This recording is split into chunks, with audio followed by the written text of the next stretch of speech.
결혼 5년째, 우리 집의 아침은 늘 같았다. 아이는 젖은 과자 부스러기를 흘리고 남편 민주는 컵 가장자리를 2번 두드린다.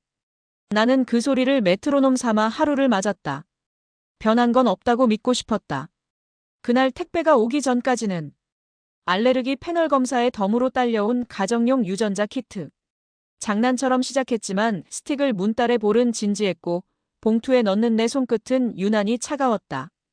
이틀 뒤 메일이 도착했다. 화면에 뜬 문장 하나가 우리를 두 동강냈다. 얼레지드 파더 나트어 매치. 오타를 의심하고 다시 체열을 예약하고 시료 라벨을 3번 확인했다. 같은 문장, 같은 폰트, 같은 심장 박동. 민주는 메일을 조용히 읽고 컵을 한 번만 두드렸다.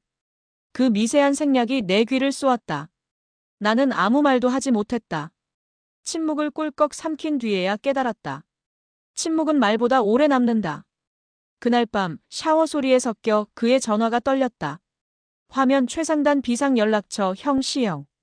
통화 기록을 슬쩍 넘기자 외박하던 날들 옆에 같은 이름이 박혀 있었다. 나는 우연을 믿기로 했다. 우연히 거짓말을 시작하기 전까지만. 다음 날 시댁에 들렀을 때 시영은 왼손목 시계를 당기며 컵을 들었다. 오른손목에 옅은 흉터가 빛에 스쳤다.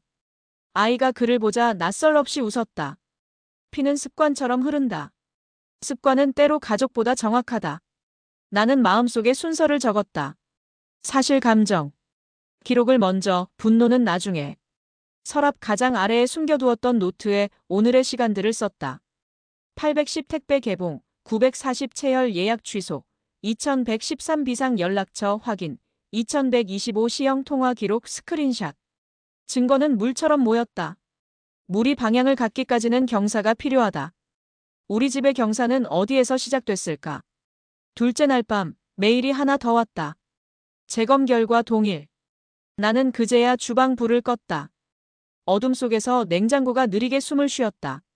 그 호흡이 내 대신 침착했다. 거실 창문에 비친 내 얼굴은 낯설었다.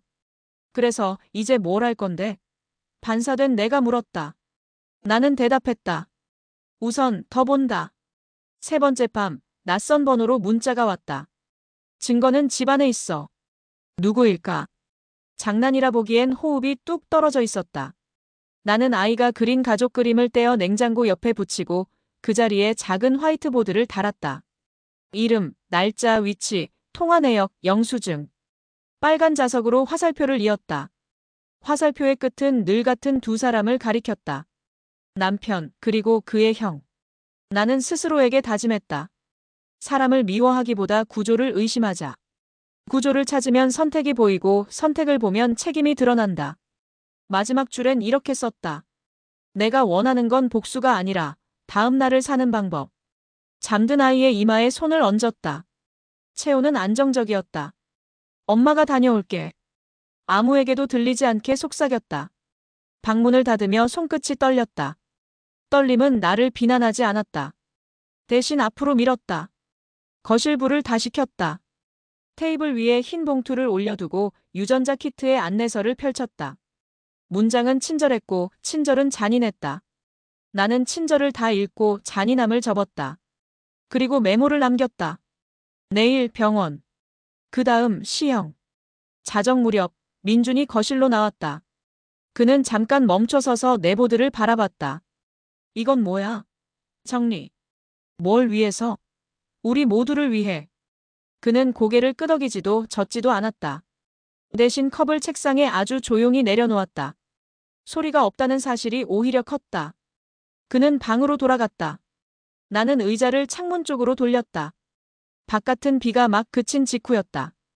도로 위 가느다란 빛의 실금이 서로를 스쳐갔다. 그 무늬가 내 심장과 닮아 있었다.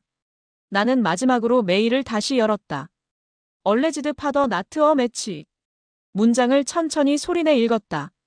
읽을수록 덜 낯설어졌다.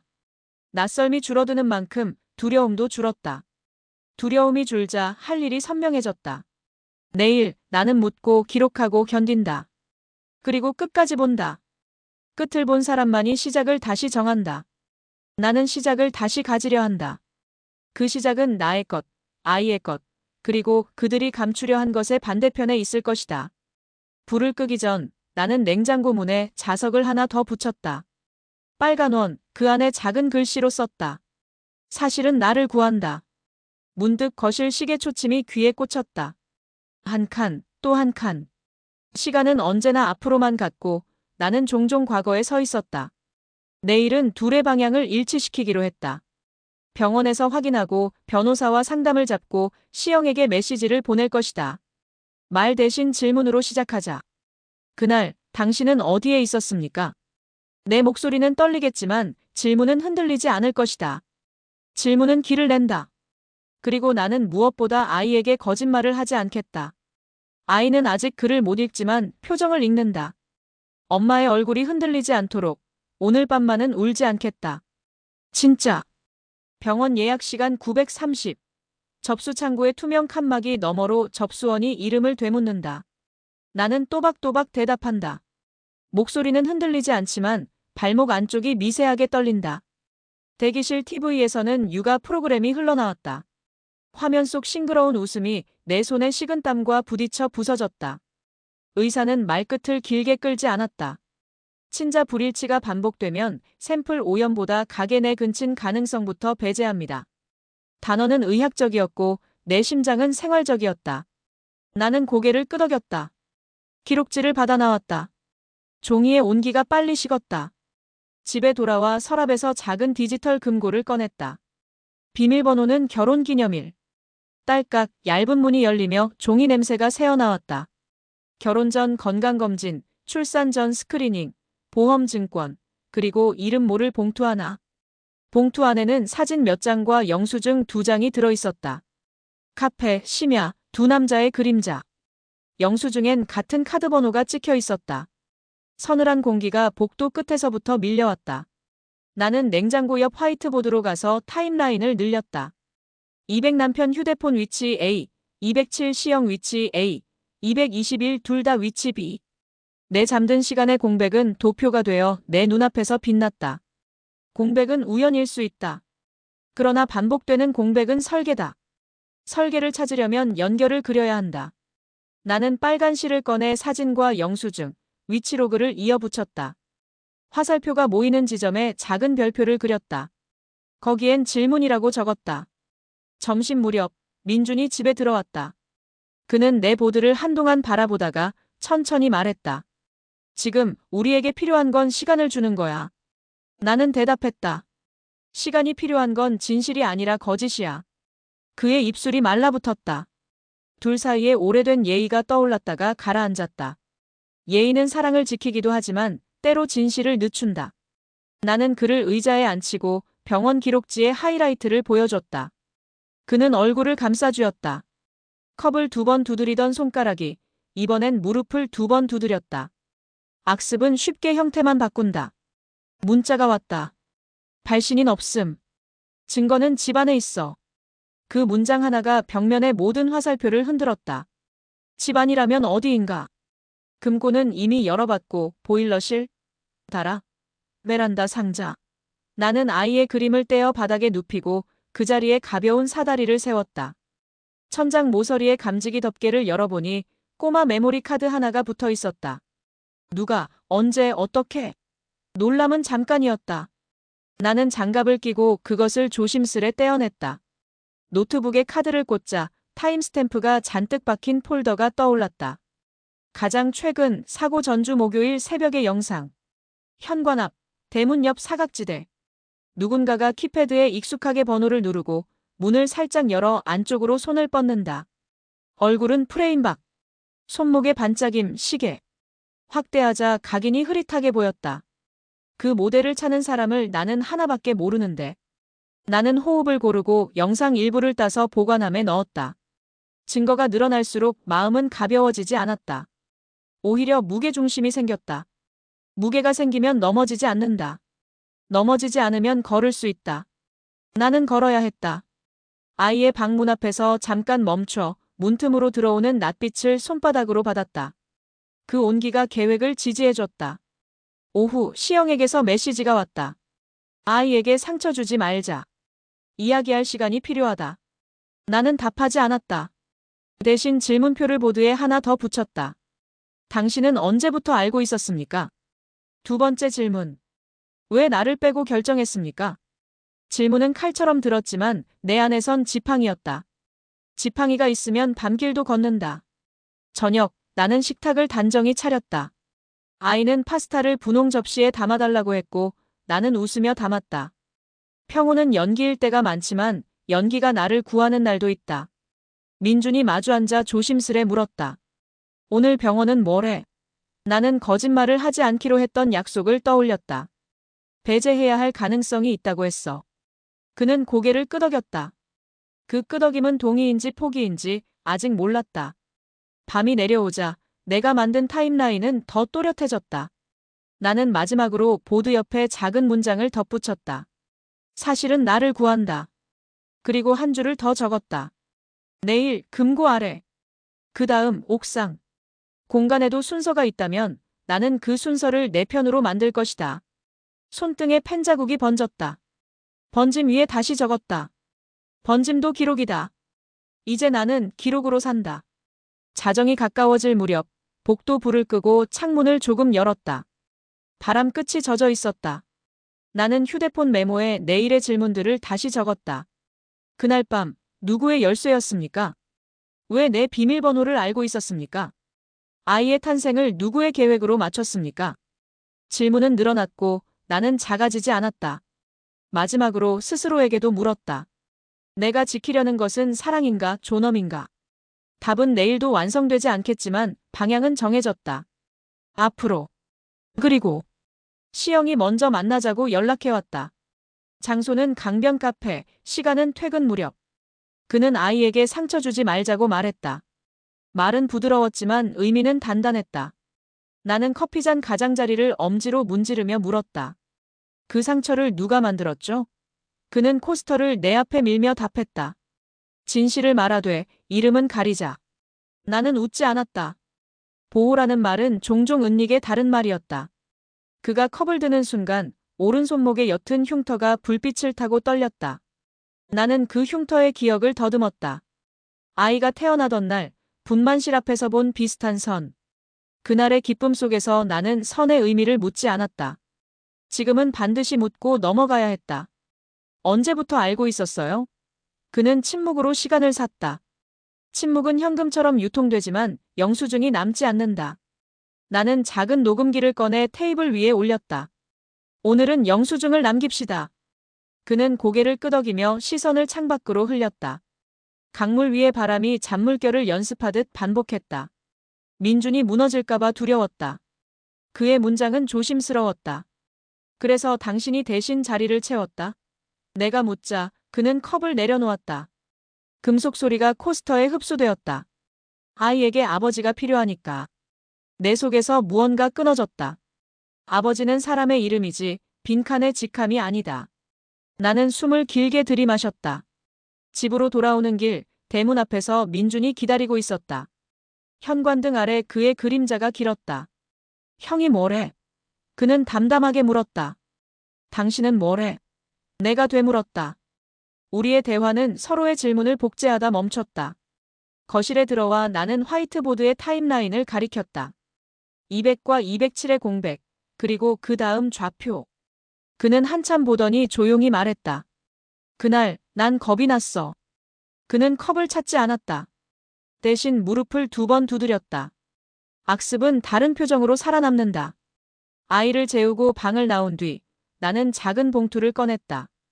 오늘 밤 채취한 머리카락 샘플, 그리고 면봉.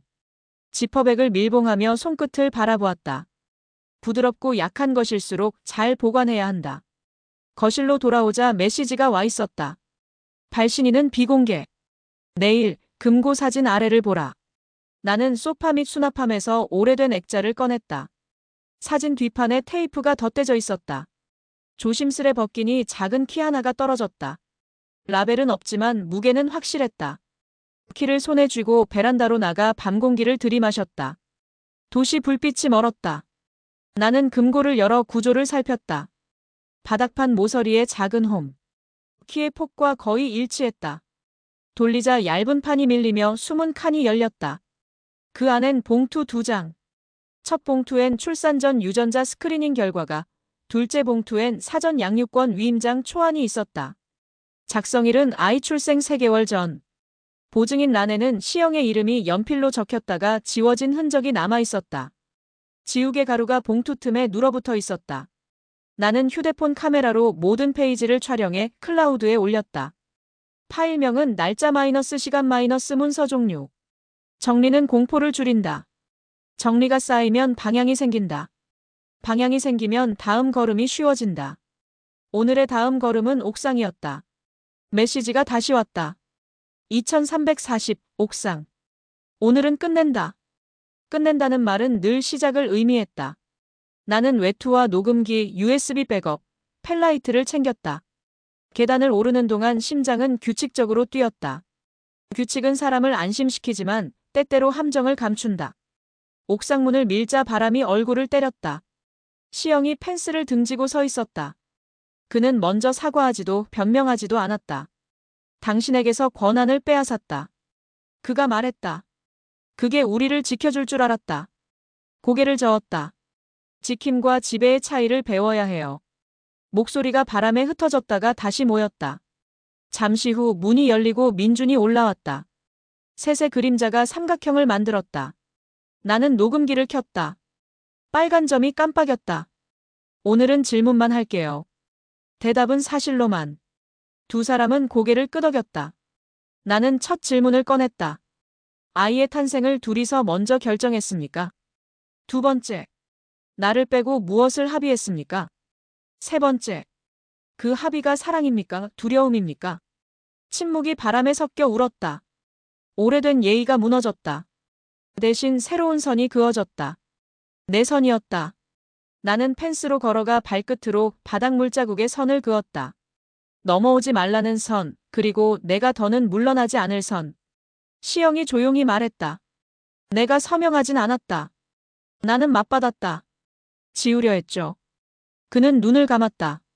민준이 낮게 중얼거렸다. 미안하다. 미안함은 책임의 시작일 뿐, 끝이 아니다. 나는 마지막으로 말했다. 내일, 법과 기록으로 정리하자. 오늘의 말은 저장했고, 내일의 말은 증언이 될 거야. 바람이 잠깐 멎었다. 도시의 불빛이 우리 셋을 둘러싸고 있었다. 나는 녹음기를 끄고 주머니에 넣었다. 오늘 밤 나는 선을 그었고 그 선은 무너지지 않을 것이다. 그리고 내일 우리는 각자의 이름으로 서류에 선을 그을 것이다.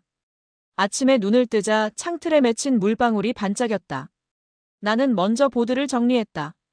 질문표 옆에 체크박스를 만들고 밤새 모은 문장들을 간단한 동사로 바꿨다. 빼앗다, 숨기다, 지우다, 대신하다, 결정하다. 단어가 명사가 되면 움직임이 멈춘다. 그래서 나는 동사로 붙잡았다. 움직이는 말만이 책임을 가리킨다. 변호사 사무실엔 종이와 잉크, 오래된 카펫 냄새가 섞여 있었다. 상담실 테이블 위에 폴더를 펼쳤다. 출산 전 스크리닝 사본과 사전 양육권 위임장 초안, 금고 숨은 칸 사진, 액자 키 접사, 현관 사각지대 시계 각인. 변호사는 차분히 고개를 끄덕였다. 법적으로는 사실의 은폐와 결정 과정에서의 동의 결렬을 중심으로 재구성하는 게 좋습니다. 친자 이슈는 아이의 이익 기준으로 접근하시고요. 메모장에 동의 결렬을 3번 적었다. 내 이름에서 빠졌던 가장 큰 단어였다. 민준과는 오후에 함께 오기로 했다. 그는 당신의 결정을 따르겠다고 보냈다. 따르다라는 단어가 낯설게 느껴졌다. 지금까지 그는 앞서거나 숨었지 나란히 걷지는 않았다. 시영도 따로 연락을 해왔다. 오늘은 변명하지 않겠다. 서류로 정하자. 말이 문장으로, 문장이 사물로 가는 중이었다. 점심을 먹고 아이를 어린이집에서 데려왔다. 아이는 포스터 물감이 묻은 손을 내밀었다. 엄마, 오늘은 파랑 많이 썼어. 파랑. 나는 그 색을 좋아한다. 깊고 차가우며 오래 보아도 질리지 않는다. 우리는 잠깐 공원에 들러 그네를 탔다. 하늘엔 얇은 구름, 마음의 두께도 비슷했다. 얇지만 끊어지지 않는 막. 그 위로 무게가 지나가도 버티는 막. 변호사의 두 번째 미팅에 민준이 나타났다. 그는 의자 끝에 앉아 손을 모았다. 내가 잘못했다. 그는 길게 설명하지 않았다. 나는 방해하지 않았다. 변호사는 절차를 설명했다. 사전 양육권 위임장은 무효 의견서로 대응할 수 있습니다. 친자 검사는 법원 감정으로 다시 진행하고 현재 양육 환경의 안정성을 최우선으로 주장하세요. 그리고 기록 보존 명령을 신청합시다. 기록 보존이라는 단어에 안심했다. 기록이 남으면 기억도 버틴다. 회의 막판 시영이 들어왔다. 그는 우리 둘을 번갈아 보더니 말했다. 내가 한 일의 목적이 무엇이었든 결과는 당신의 권리를 침해했습니다. 그 점은 인정합니다. 나는 물었다. 그렇다면 내 동의 없이 만든 합의는 지금 여기서 파기합시다. 그는 고개를 끄덕였다. 변호사는 확인서를 출력했다. 사전 합의 파기 및 향후 절차 동의 원칙 확인서. 긴 제목 아래 3개의 서명란. 우리는 차례대로 서명했다. 펜촉이 종이를 긁는 소리가 이어졌다. 창밖 오후빛이 기울었다. 서류를 파일에 넣자 어깨가 가벼워졌다. 하지만 가벼움은 끝이 아니었다. 끝은 곧 다음의 입구였다.